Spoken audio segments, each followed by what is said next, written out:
are on 2 Samuel 1, chapter 13.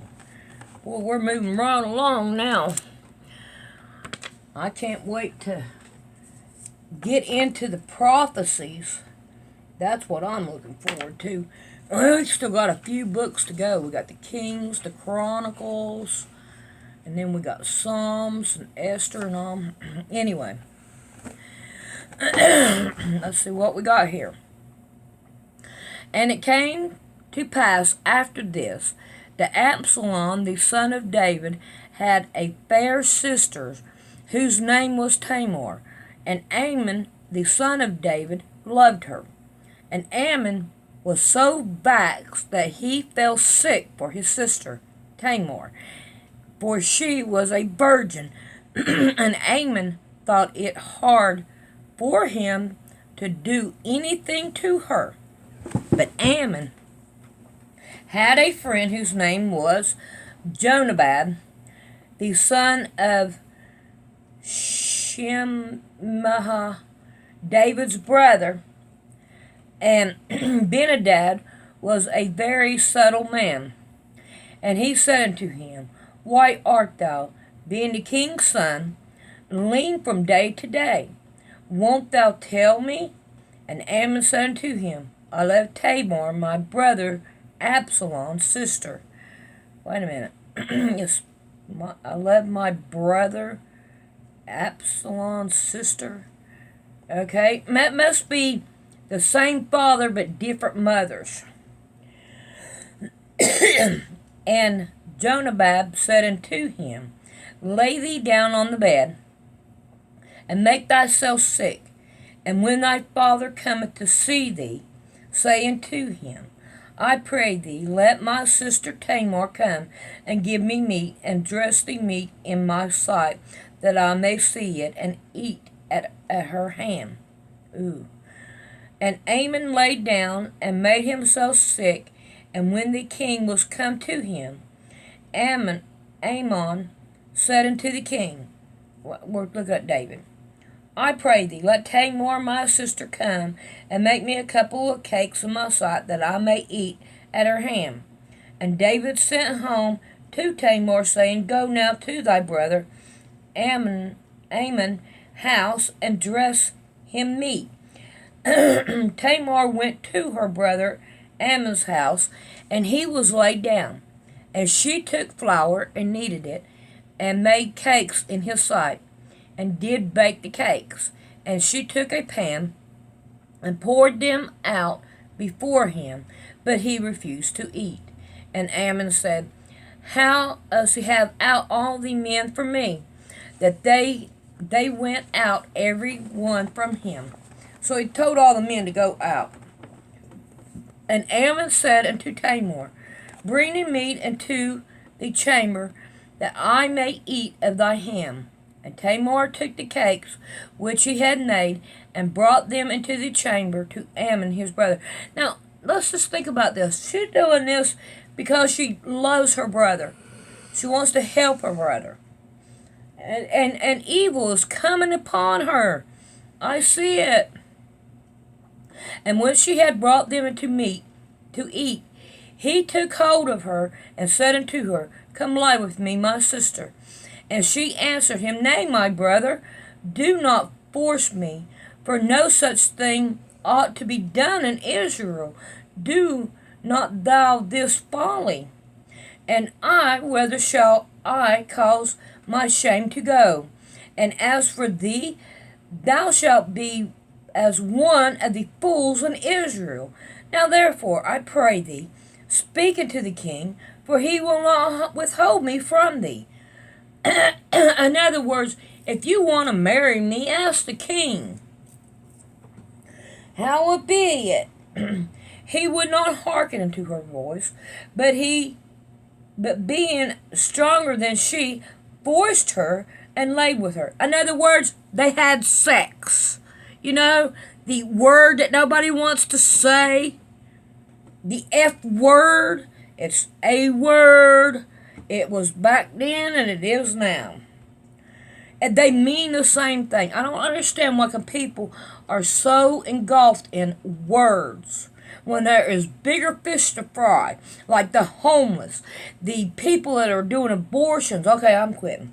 All right, 15. And Ammon hated her exceedingly, so that the hatred wherewith he hated her was greater than the love wherewith he had loved her.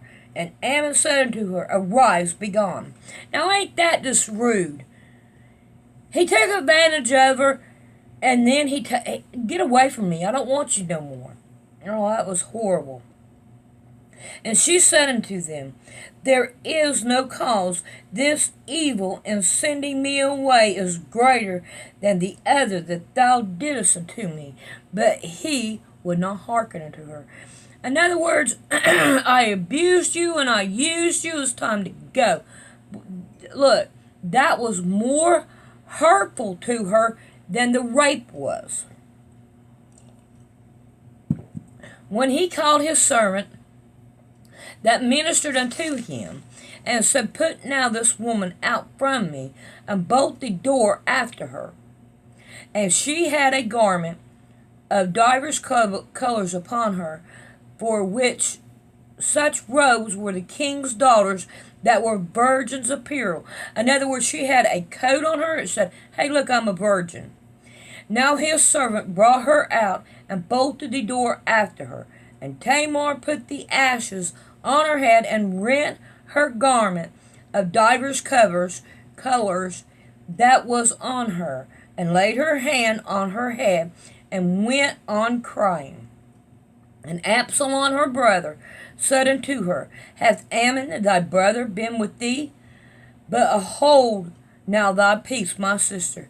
He is thy brother. Regard not this thing. So Tamar remained desolate in her brother Absalom's house. In other words, she stayed there.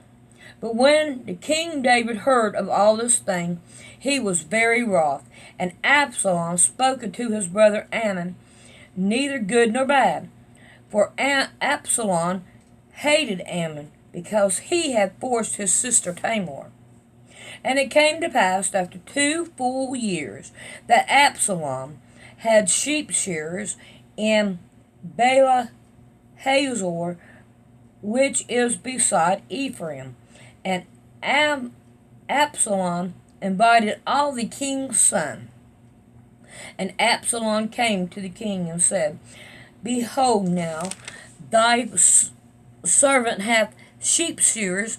Let the king, I pray thee, and his servant go with thy servants. And the king said unto Absalom, Nay, my son, let us not all now go, lest we be chargeable unto thee. And he possessed him. Howbeit he would not go, but blessed him. Then said Absalom, If not, I pray thee, let my brother Absalom go with us. And the king said unto him, Why should he go with thee? But Absalom pressed him, that he let Ammon and all the king's sons go with him. Now Absalom had commanded his servants, saying, Mark ye now, when Ammon's heart is merry with wine, and when he say unto you, Smite Amnon, then kill him. Fear not. Have not I commanded you?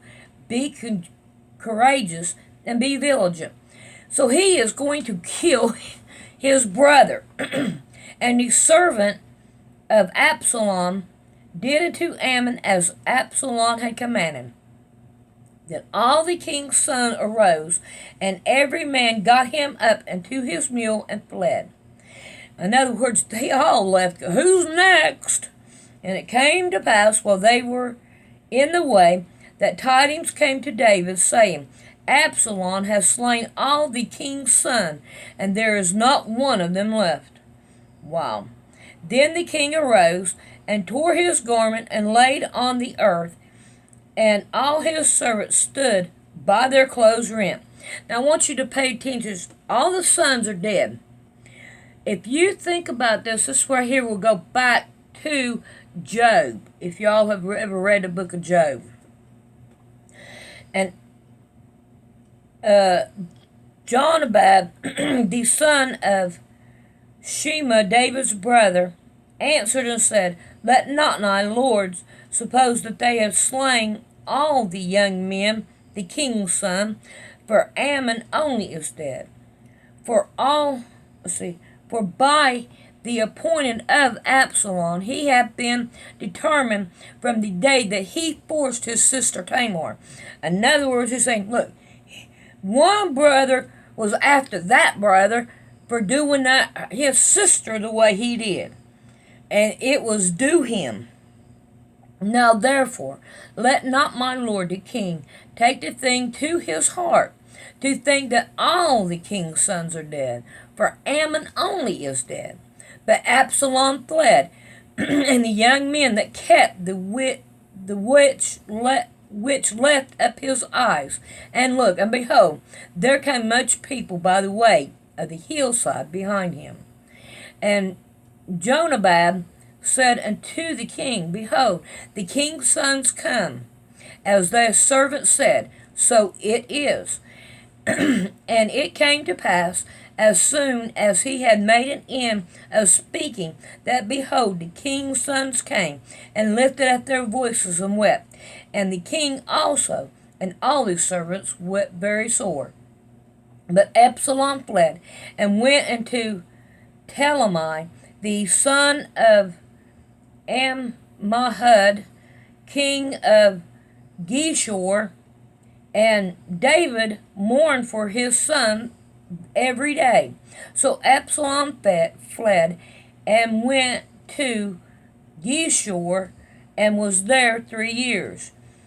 Now the soul of David longed to go forth unto Absalom, for he was comforting concerning Ammon, seeing he was dead. Alright, we're on chapter 14. Now Joab the son of Zeruiah perceived that the king's heart was towards Absalom. And Joab sent to Tekoa and fetched thence the wise woman, and said unto her, I pray thee, form thyself to be a mourner, and put on now thy mourning apparel, and anoint not thyself with oil, but be as a woman that had a long time mourned for her dead. And come to the king, and speak on the matter unto him. So Joab put the word in her mouth. And when the woman of Tekoa spoke to the king, she fell on her face to the ground, and said obedience, and said, Help, O king. And the king said unto her, What aileth thee? And she answered, I am indeed a widow woman, and my husband is dead. And thy handmaid had 2 sons, and they strove together in the field, and there was none to part them, but one smote the other, and slew him. And behold, the whole family is reign against thine handmaid. And they said, Deliver him that smote his brother, that he may kill him, for the life of his brother whom he slew. And we will destroy the heir also, and so that they shall quench my coal which is left, and shall not leave to my husband neither name nor remain upon the earth. And the king said unto the woman, Go to thy house, and I will give charge concerning thee.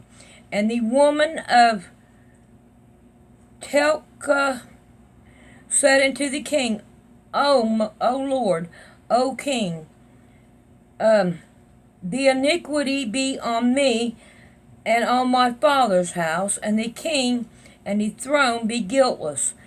And the king said, Whosoever saith aught unto thee, bring him to me, and he shall teach thee any more. He may not touch thee any more. Turn the light on so I can see on this side of the...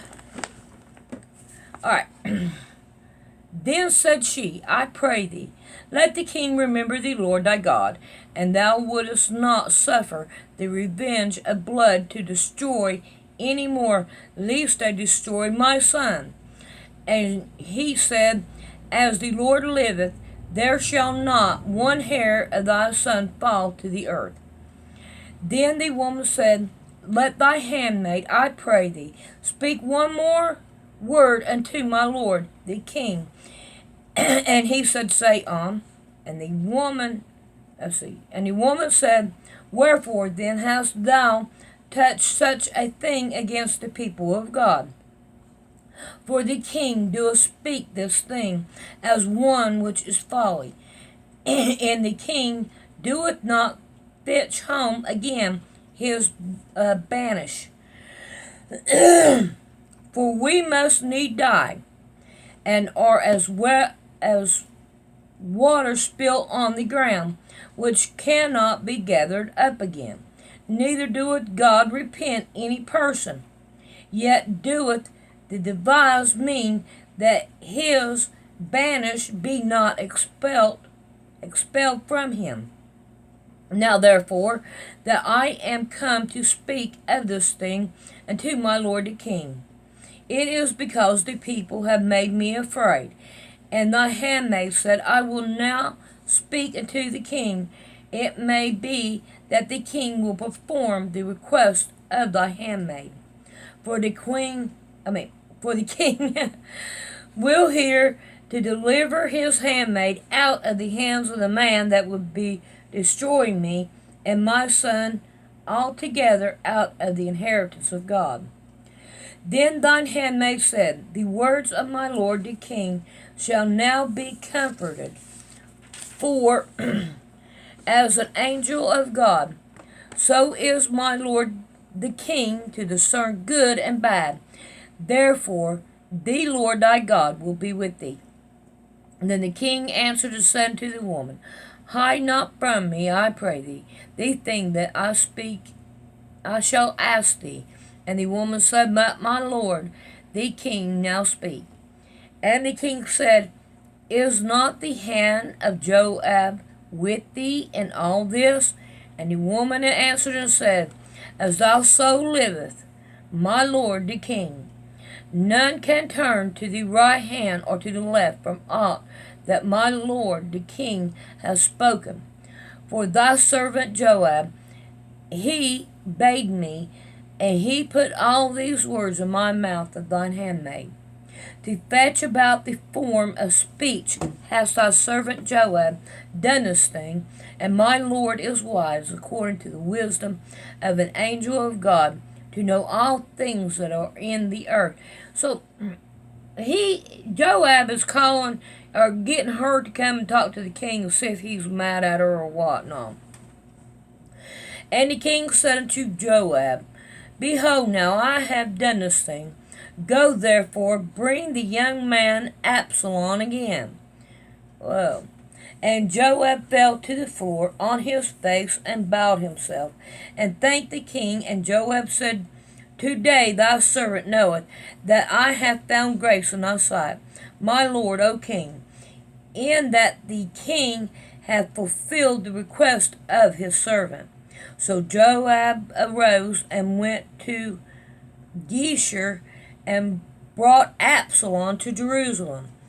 And the king said, Let him turn to his own house, and let him not see my face. So Absalom returned to his own house and saw not the king's face. So in other words, Absalom wanted to come home. And the king said, As long as he comes home, it don't even bother me. I ain't going to bother him. Alright. But in all of Israel there was none to be much praised as Absalom for his beauty. From the soles of his feet even to the crown of his head there was no blemish in him. And when he had pulled his head, for it was at every year ends that he pulled it. I wonder what that means. Because he because the hair was so heavy on him. Therefore he pulled it. He weighed the hair of his head at 200 shekels after the king's weight. Well, I had bound to be a lot of hair. Okay. And to Absalom there were born 3 sons and 1 daughter, whose name was Tamar. She was a woman of fair countenance. And Absalom dwelt 2 years in Jerusalem, and saw not the king's face. Therefore Absalom sent for Joab, to have sent him to the king, but he would not come to him. And when he sent again the second time, he would not come. Therefore he said unto his servant, See, Joab's field is near mine, and he had barley there. Go and set it on fire. And Absalom's servant set the field on fire. Then Joab arose and came to Absalom and to his house, and said unto him, Wherefore have thy servant set my field on fire? And Absalom answered Joab, Behold, I sent unto thee, saying, Come hither, that I may send thee to the king to say, Wherefore am I come to Geshur, and had been good for me to have been there still. Now therefore let me see the king's face, and if there be any iniquity in me, let him kill me. So Joab came to the king and told him, and when he had called for Absalom, he came to the king and bowed himself on the face to the ground before the king, and the king kissed Absalom. So the king missed him. Alrighty, I'm going to call it quits here. We are on 15. And we're going to call it quits for tonight on that. And we'll come to 15 tomorrow night. Thank you all for listening. Hugs and kisses to you.